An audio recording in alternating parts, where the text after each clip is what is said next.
Bueno, yo quiero compartir hoy con vosotros un texto en Romanos, capítulo 3. Vamos a ir al capítulo 3 de Romanos y vamos a leer del versículo 21 al 26.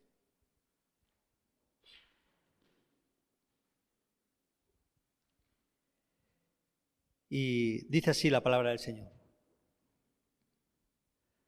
Pero ahora, aparte de la ley, se ha manifestado la justicia de Dios, testificada por la ley y por los profetas. La justicia de Dios por medio de la fe en Jesucristo, para todos los que creen en Él, porque no hay diferencia, por cuanto todos pecaron y están destituidos de la gloria de Dios, siendo justificados gratuitamente por su gracia, mediante la redención, que es en Cristo Jesús, a quien Dios puso como propiciación por medio de la fe en su sangre, para mostrar su justicia, a causa de haber pasado por alto en su paciencia los pecados cometidos anteriormente, con la mira de mostrar en este tiempo su justicia, a fin de que Él sea el justo y el que justifica al que es de la fe en Jesús. Vamos a orar. Padre eterno, Dios de los cielos, Señor nuestro, en estos instantes, Señor, durante este tiempo, buscamos tu presencia, porque queremos escuchar tu palabra, Señor. Ese mensaje que tú tienes hoy para nuestra vida, para nuestro corazón, Señor, para salvación. Gracias, Señor, gracias por tu palabra que nos revela la verdad. Y gracias, Señor, sobre todo por esa salvación tan grande que tú has preparado para nosotros, Señor, y que nos ofreces cada día, Señor, y que cada día podemos disfrutar de ella contigo. Esperamos, Señor, en ti, tu unción, Señor, y tu bendición sobre este mensaje, sobre nuestros corazones, en el nombre de Jesús. Amén. Amén. Es un texto que leído así, ¿verdad?, en frío, como que cuesta un poco, ¿no? Cuesta un poco entrar. Pero el apóstol Pablo no dice esto porque sí. Porque si nos vamos, para poner un poco en contexto, si nos vamos un poquito al inicio de esta carta, él está escribiendo a la iglesia en Roma. Y no hay mucha evidencia de que allí hubiera mucho judío, pero sabemos que cuando la iglesia se inicia, los que venían del judaísmo querían imponer la ley, todo lo que ellos traían de la ley dada por Dios, ¿verdad? Pero, sin embargo, Pablo, conociendo ese problema, no deja de hablar de eso, porque él cree que es muy importante diferenciar entre lo que es Jesucristo y lo que es la ley dada al pueblo de Israel. De hecho, si vamos avanzando, veremos que primero hace un análisis de la gente que no cree en Dios, del que no cree en nada en Dios, y ahí hace ver que la ira de Dios se revela desde el cielo contra toda impiedad e injusticia de los hombres que detienen con injusticia la verdad. Es decir, que Dios, la ira de Dios se revela contra todo aquello que es pecado, en aquellos que no conocen a Dios, que no quieren conocerlo, porque evidentemente la vida misma y la creación hablan de nuestro Dios, hablan del Creador. Pero no se queda ahí, sino que luego se va al pueblo de Israel, que tienen una ley, unos sacrificios que cumplir para acercarse a Dios. Y les dice lo mismo, les dice que esos sacrificios que ellos están cumpliendo no les van a salvar. Una ley que había sido dada por Dios, pero el apóstol Pablo dice que no les iba a salvar. ¿Por qué? Porque a pesar de cumplir con esos requisitos, a pesar de cumplir con todos esos requisitos que la ley establecía, no dejaban de ser pecadores. Así que iguala, dice que solo hay un Dios, si vamos leyendo un poquito más adelante, en el capítulo 3, que hay un Dios y que es para todos, un único Dios, para el europeo, para el judío, para el oriental, para cualquier raza o persona, solo hay un Dios.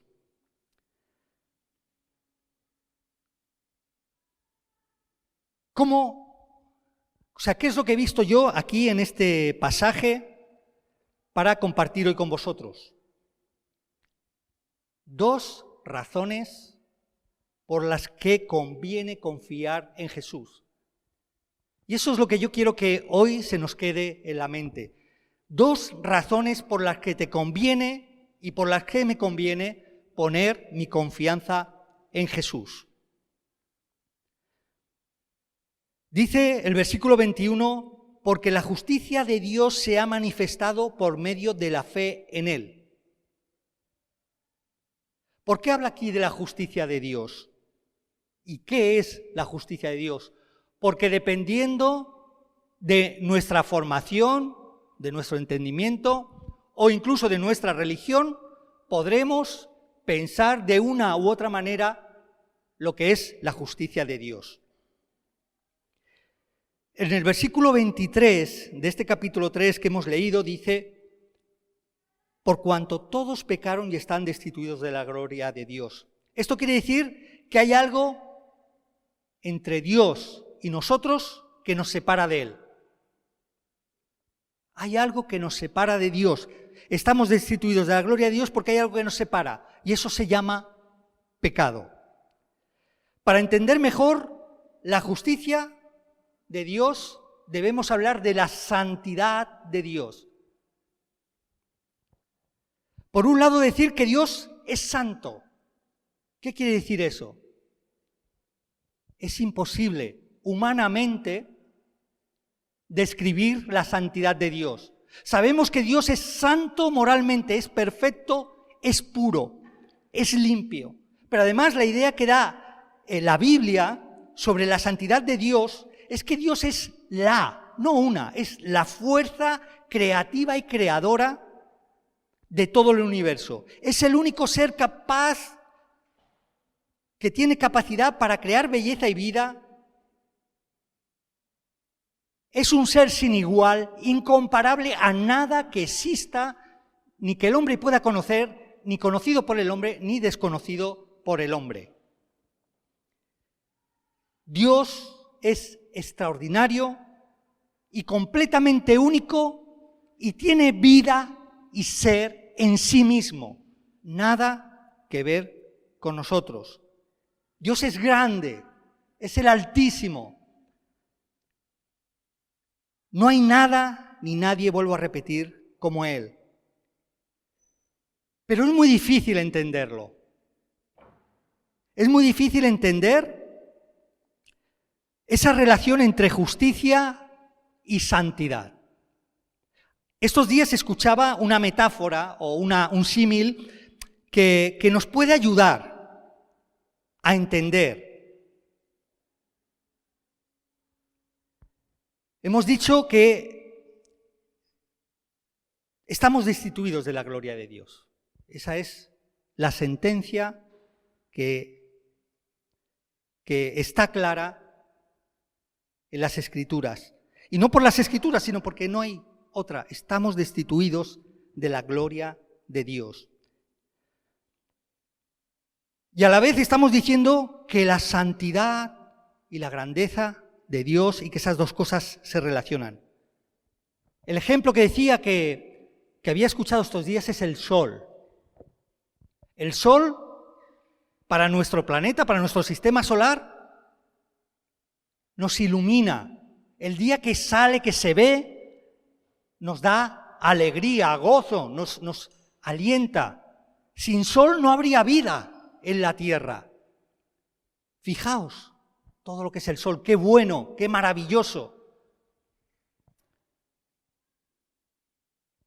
Pero si nosotros nos fuéramos acercando al sol, poco a poco,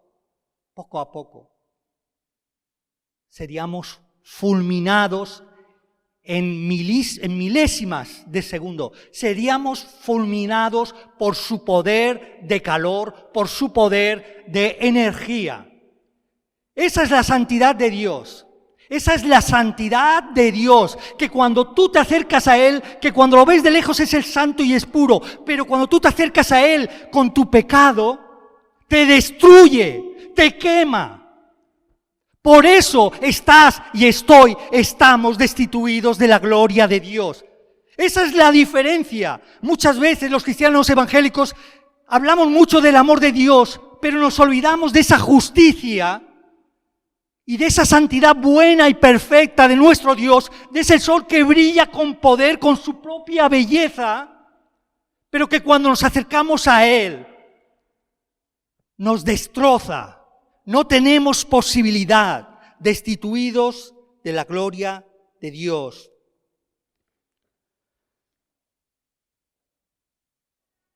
Si has tenido tan solo un pequeño pensamiento impuro, si has pensado o hecho algo que esté en contra de esa pureza y santidad de Dios, dice la palabra de Dios que la sentencia es muerte. Acercarte a Dios es peligroso, pero no acercarte a Él te llevará al juicio eterno. Y eso no es porque la santidad de Dios sea mala, sino porque es demasiado buena para nosotros. Por eso dice la Escritura que sin derramamiento de sangre no hay perdón.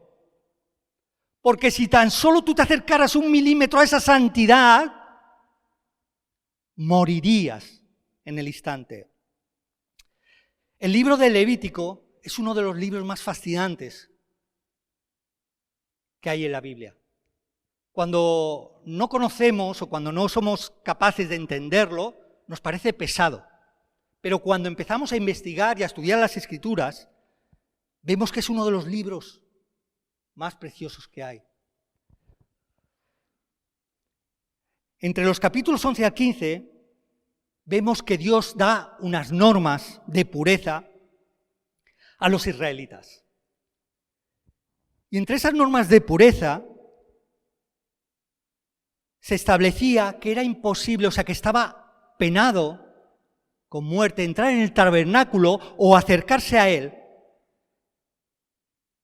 tan solo por el contacto de algunos fluidos, haber tenido contacto la persona con algunos fluidos corporales, con hongos, con moho, por el simple hecho de tocar a un muerto. Estaba prohibido. La sentencia era la muerte, porque eso hacía a la persona impura. Es decir, el contacto con todo aquello culturalmente asociado con la muerte los declaraba impuros, porque en Dios está la vida y Dios es puro. No era pecado. Si leéis y veis el texto, veréis que no era pecado. No era pecado tocar un muerto, no era pecado tocar los fluidos corporales. No era pecado, pero les hacía impuros para acercarse a Dios, a la presencia de Dios. Todo esto nos ayuda a comprender que es imposible acercarse a Dios si no eres totalmente puro y santo. Y esa es la razón por la que necesitamos poner nuestra confianza en Jesús, porque la justicia de Dios se ha manifestado, es decir, se ha exteriorizado o se ha expresado por medio de Él. Así la justicia de Dios podemos entenderla también como esa iniciativa de Dios, esa iniciativa salvadora, amorosa y misericordiosa de Dios por el hombre y la mujer pecadores, por la persona caída o rechazada. Esa es la justicia de Dios. La justicia de Dios es la justicia que si no estás con Jesús te destruye, pero con Jesús te hace justo delante de Dios. Pero claro, dice el apóstol Pablo que solo para los que creen en Jesús. Y esto no podemos pasarlo por alto. Dice el versículo 10 del capítulo 2, no hay justo ni aun uno, no hay quien entienda, no hay quien busque a Dios. Y esa es la realidad. Nosotros que estamos aquí, no hemos buscado a Dios porque nosotros buscáramos a Dios, sino que Dios vino a buscarnos a nosotros y nos ofrece entrar en su justicia, entrar en la salvación. Es verdad que muchos dicen que buscan a Dios, pero no es verdad, porque buscan a Dios según su propio interés. A veces es algo que hemos buscado culturalmente y nos hace sentirnos con cierta seguridad. Eso se llama religión. Sin embargo, lo que Dios pide de nosotros es una relación profunda de santidad con Él. Desde antaño, desde siempre, el hombre ha intentado ganarse el favor de Dios. Cada pueblo, cada individuo, de Dios o de los dioses, de una u otra forma, todos, incluso los cristianos evangélicos, lo hacen. Hay muchos entre nosotros que hemos hecho de nuestra vida cristiana una religión.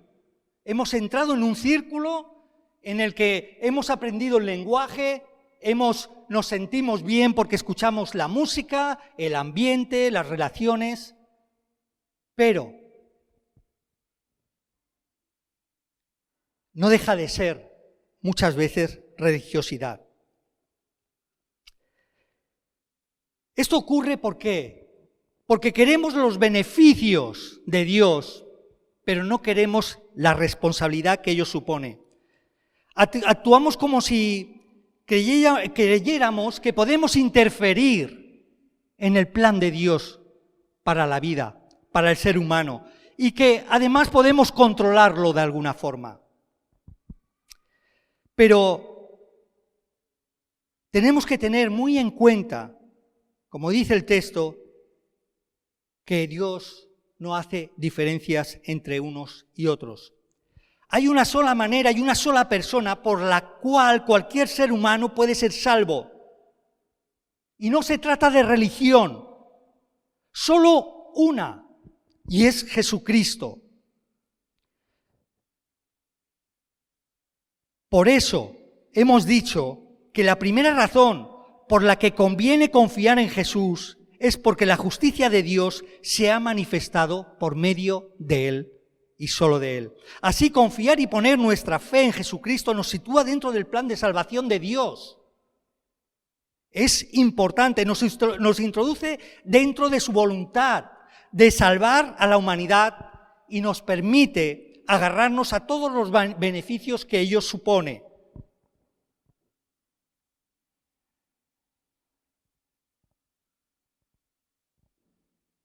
Nos conviene, es necesario. Pero ahora vamos a esa segunda razón que dice el texto. La segunda razón es porque somos justificados gratuitamente por la gracia de Dios en Él. Somos justificados gratuitamente por la gracia de Dios en Él. Dice gratuitamente. Gratuitamente.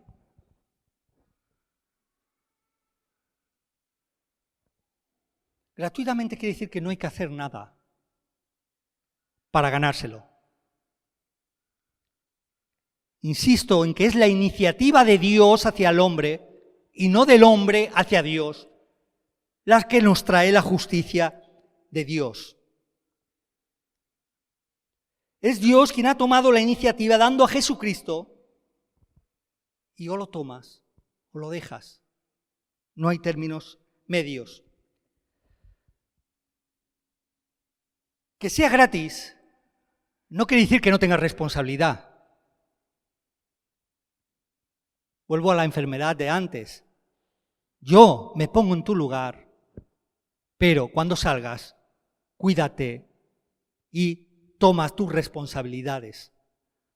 Eso es gratis. Gratis no es que te lo da y que tú haces lo que quieres, no. Gratis es que tú no tienes opción de ser salvo de ninguna manera y Él te lo da. Pero eso conlleva una serie de responsabilidades.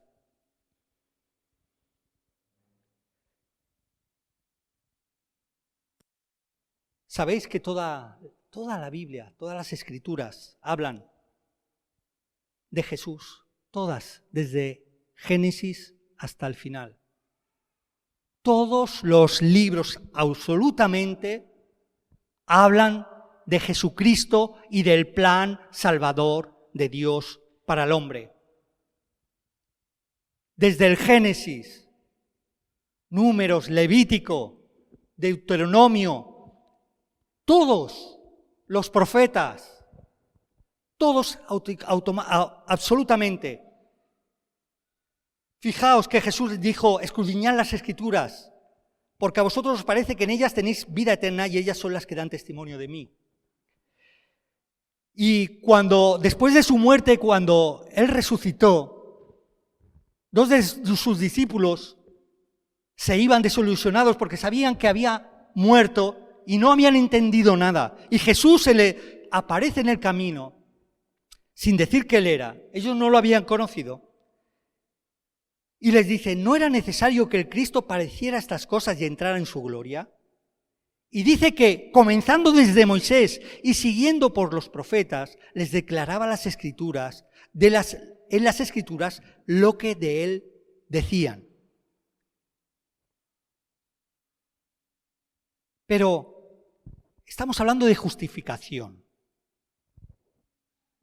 ¿Y por qué he introducido esto? Porque vamos a ver algunas cosas de las que habla el Génesis, de las que habla la Biblia, de las leyes que hablan de Jesús.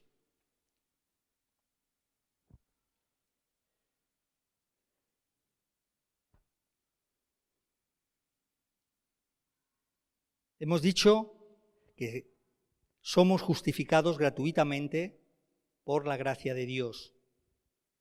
Y ahora vamos a ver cómo lo hace, cómo Dios hace que seamos justificados gratuitamente por la gracia de Dios. ¿Qué quiere decir justificación? Significa que Jesús restauró mi relación con Dios. Hemos dicho antes que por cuanto todos hemos pecado, estamos destituidos de la gloria de Dios. Y dice la ley que la paga del pecado es muerte. ¿Verdad? La palabra justificación tiene que ver con un término legal. A nosotros nos parece una palabra rara, pero los que estaban leyendo esto entendían perfectamente. Quiere decir absuelto. Absuelto. Ser declarado no culpable. Hay una cosa interesante. El libro de Apocalipsis, en el capítulo 20, versículo 12, dice: y vi a los muertos, grandes y pequeños, de pie delante de Dios. Y los libros fueron abiertos. Y otro libro fue abierto, el cual es el libro de la vida. Y fueron juzgados los muertos por las obras que estaban escritos en los libros, según sus obras. Yo no te conozco, no puedo juzgarte, pero tú sí que te conoces. Y ahora ponte delante de ese Dios santo, antes del juicio, y los libros abiertos. Y en ese libro se verá toda tu vida, tus pensamientos profundos, esos que nadie sabe, ni tu pareja, ni tu amigo, ni tu padre, ni tu madre. Esas acciones que tú haces en lo secreto, esas cosas que has dicho en lo secreto y en lo no secreto, y tantas cosas. A mí me hace temblar. A mí me hace temblar.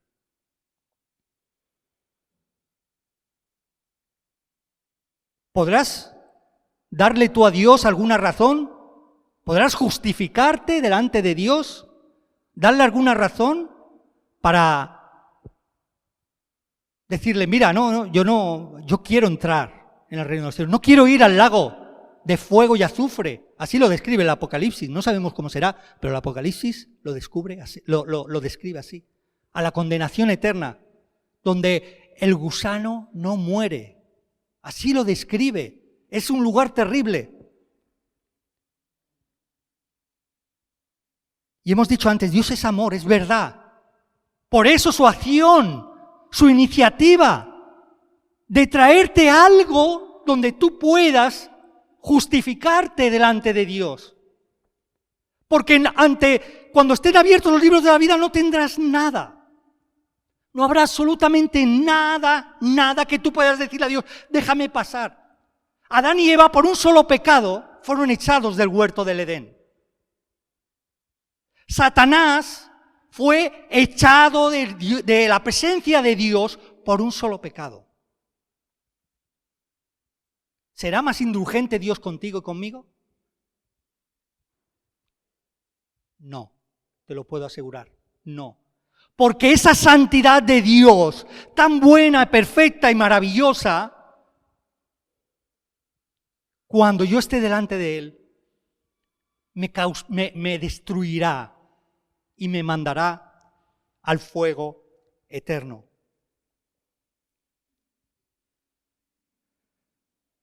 Por esa razón, tú y yo necesitamos confiar en Jesús, porque dice Colosenses 2:14 que Él borró esa diligencia o ese acta donde estaban escritos todos nuestros pecados, todo lo que había contra nosotros, todo lo que había contra ti, contra mí. Todo lo que nos era contrario, lo quitó. ¿Y cómo lo quitó? Clavándolo en la cruz, clavándolo en la cruz. Cuando Dios nos declara inocentes, por medio de Jesucristo, quiero que eso se entienda bien. Dios, yo soy pecador, miserable, delante de esa santidad y presencia de Dios, pero Dios, en su gran amor y misericordia, me ofrece una salvación. Nadie ni nada puede salvar al hombre caído, porque nadie puede cumplir la justicia de Dios. Solo Jesucristo, el Santo, Dios mismo, la segunda persona de la Trinidad que decimos nosotros, el que estaba en la presencia de Dios, el que era Dios, solo Él tiene la capacidad, solo Él tiene la capacidad de satisfacer la justicia de Dios. Por eso tú y yo necesitamos a Jesucristo. Y si tú lo has hecho ya, hermano y hermana, y eres pecador, porque nadie puede ser santo totalmente, aunque hayas aceptado a Cristo, aunque hayas hecho de Cristo tu bandera, seguimos pecando a veces, porque somos seres humanos caídos, y nuestra naturaleza caída, nosotros no queremos, pero nuestra naturaleza a veces nos lleva a pecar. Pero como decía, no solo ha decidido no pedirnos cuentas, sino que borra todo nuestro expediente de pecados. Y no solo eso, sino que Dios te aplica y te aplicará el expediente de Jesús. Y ahí tenemos salvación, porque tú no puedes ir delante de Dios y justificar nada. Pero es que cuando yo vaya a la presencia de Dios, a pesar de ser un hombre pecador, y a pesar de ser imperfecto como somos todos, mi expediente, el expediente que verá Dios, el expediente que estará ante la santidad de Dios, será el de Jesucristo, porque Él llevó mis pecados y mis maldades en la cruz. Por eso necesitamos a Jesús. Pero no solamente dice eso, dice también el texto que hemos sido justificados por su gracia mediante la redención. ¿Y qué es la redención? La redención significa que Jesús pagó el precio, que Jesús compró mi salvación con su sangre. O sea, esta palabra era utilizada, muchos de vosotros lo sabéis ya, para la compra de esclavos en el mercado. Y es que todos nosotros éramos esclavos del pecado. Estábamos encadenados del pecado. Todos. Y Cristo nos libertó derramando su sangre en la cruz por nosotros. Puesto que Jesús nos compró y pagó por nosotros con su sangre, ahora le pertenecemos a Él. Vosotros habéis visto muchas películas, ¿verdad? O habéis escuchado de películas de, especialmente, aunque la esclavitud ha existido siempre, pero especialmente en los siglos XVI al XVIII, las películas estas de América, en que llegaban en una plaza llena de mercaderes, llenas de bullicio, llena de gente, se levantaba allí una tarima y de pronto se veía llegar un grupo de personas andrajosas, sucias, encadenadas, traídas por hombres que los maltrataban, que los trataban como cosas, ya ni como animales, como cosas. Los ponían allí arriba y ahora el mejor postor se los llevaba, los compraba y se los llevaba. Así eras tú, así era yo, así es el que no tiene a Cristo, encadenado al pecado, encadenado y esclavo del pecado, sin posibilidad de acercarse a Dios. Tú estás allí, subido, subida, y allí cada uno, tantas monedas, por ese, tantas monedas, y tú no sabes qué va a pasar contigo. Seas hombre o mujer, tal vez te violen, luego te apaleen, te tengan trabajando mañana, tarde y noche hasta que mueras, porque al fin y al cabo eres un objeto. Lo mismo tienes un buen amo y te trata bien. Eso es lo que Satanás hace con nosotros. Nos tiene como esclavos del pecado. Pero allí se presenta una oferta que nadie puede rechazar. Y es Jesucristo pagando con su sangre, con la sangre preciosa, con su sangre preciosa pagando el precio por ti y por mí para ser libre del pecado. Dice el apóstol Pedro, pues ya sabéis que fuisteis rescatados de vuestra vana manera de vivir, la cual recibisteis de vuestros padres, es decir, la traemos de herencia, no con cosas corruptibles como oro o plata, sino con la sangre preciosa de Cristo, como un cordero sin mancha y sin contaminación.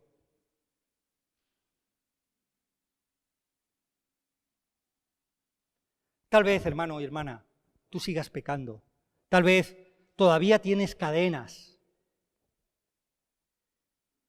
Pero acuérdate, Cristo te compró. Cristo ahora le perteneces a Él. Y en Cristo hay poder. En Cristo hay poder para dejar el pecado. Tal vez tú creas que no puedes porque has entrado en una cadena. Tal vez estás metido en una continua mentira. Tal vez en internet con tanta facilidad que hay para las cosas sexuales y para el juego y para tantas cosas. Tal vez familiarmente. Pero mira, Cristo te ha redimido. Eres de Él. Si vas a Él, Él te va a coger y te va a ayudar porque eres suyo, ya no perteneces. Satanás ya no tiene potestad sobre ti. Tú no lo sabes porque estás metido en esa rueda o estás metida en esa rueda, pero puedes salir porque en Cristo hay poder. Y el texto no nos deja ahí. El apóstol Pablo no nos deja ahí porque dice también que Dios puso a Jesucristo como propiciación. ¿Qué quiere decir eso, propiciación? Quiere decir que Él satisfizo la justicia de Dios. Él, no tú ni yo, Él. El sacrificio de Jesús fue suficiente para Dios. Todos nuestros esfuerzos no pueden ni de lejos satisfacer los estándares o requisitos de santidad y perfección que Dios te pide. Ninguno de nosotros, ninguno. Aunque tú consiguieras estar todo día orando en la presencia de Dios, buscando su rostro, ayunando, no lo conseguirías. No lo conseguirías. Solo Cristo es el que nos hace propicio delante de Dios. En el sentido bíblico se refiere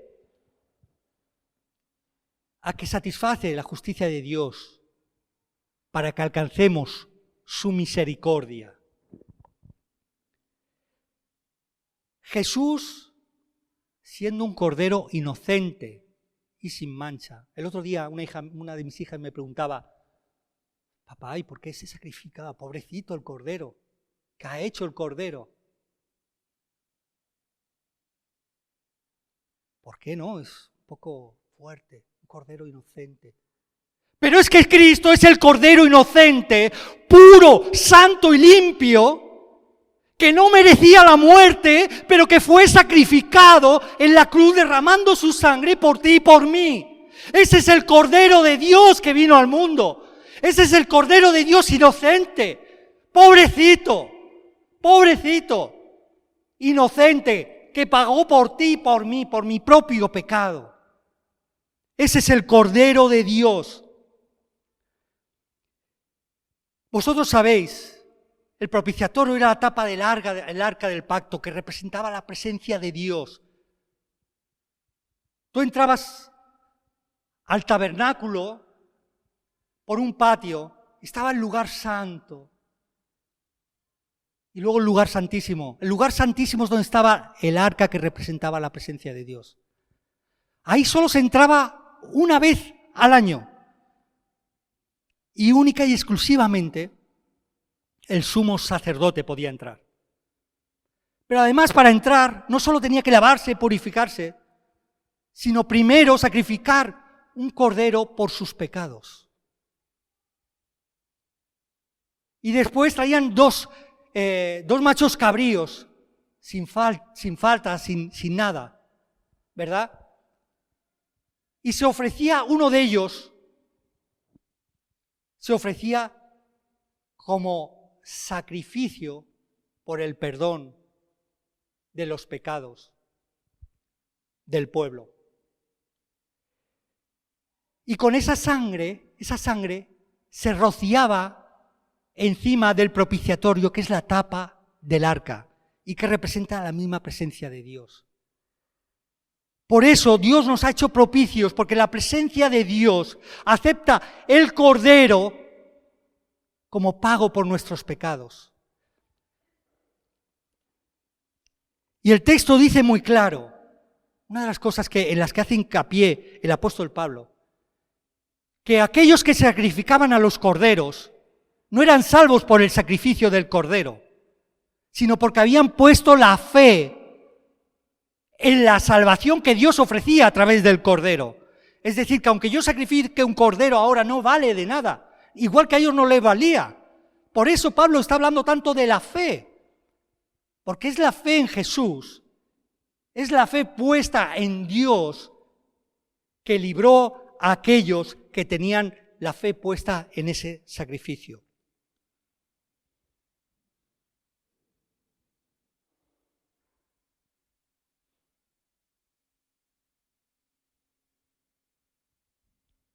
En ese acto había tres elementos, ¿verdad? Tres elementos involucrados. Uno era el sacerdote, que es figura de Cristo, como nuestro sacerdote, como el que intercede delante de Dios. Otro era la sangre, que era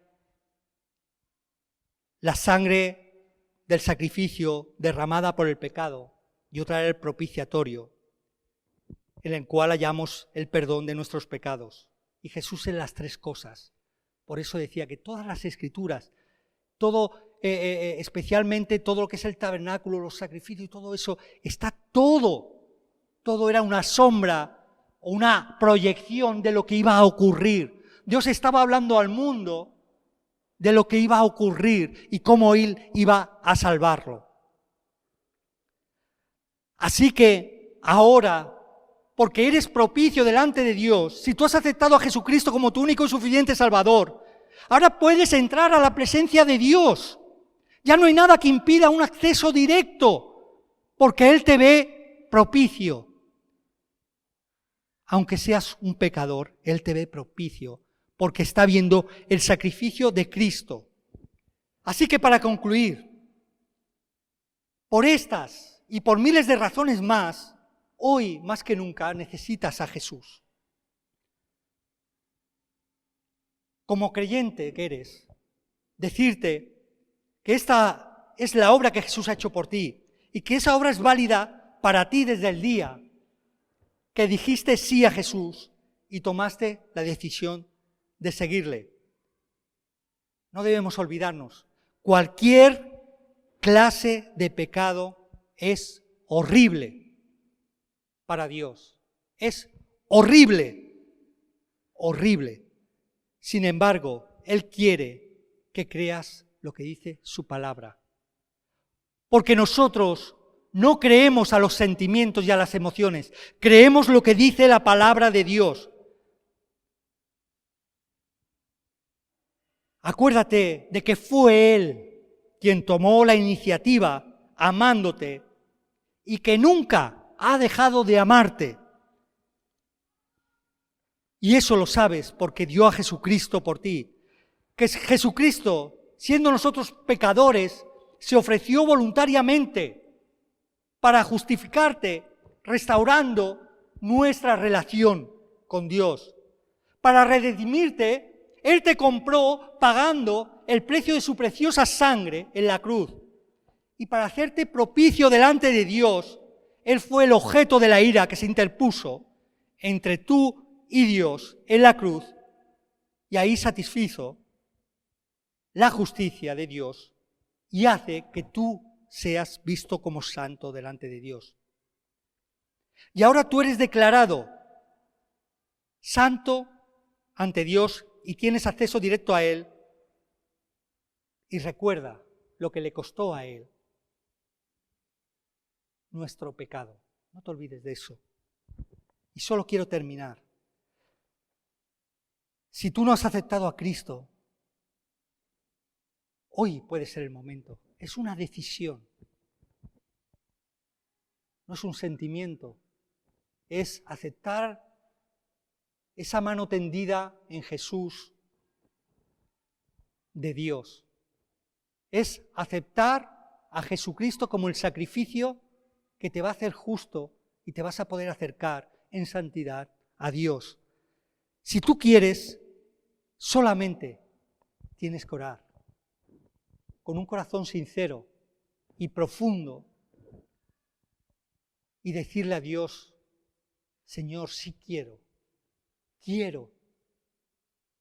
que Jesús tome el lugar por mí y quiero seguirle. Vamos a orar. Dios del cielo y de la tierra, eterno Dios, te damos gracias, Señor, por tu palabra. Te damos gracias por tantas razones que tenemos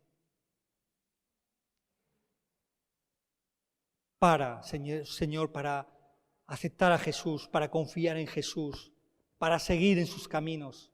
Te damos gracias, Señor. Gracias por haber tomado tú la iniciativa hacia nosotros y por habernos allanado el camino. Gracias por tu palabra en la que encontramos el camino a seguir.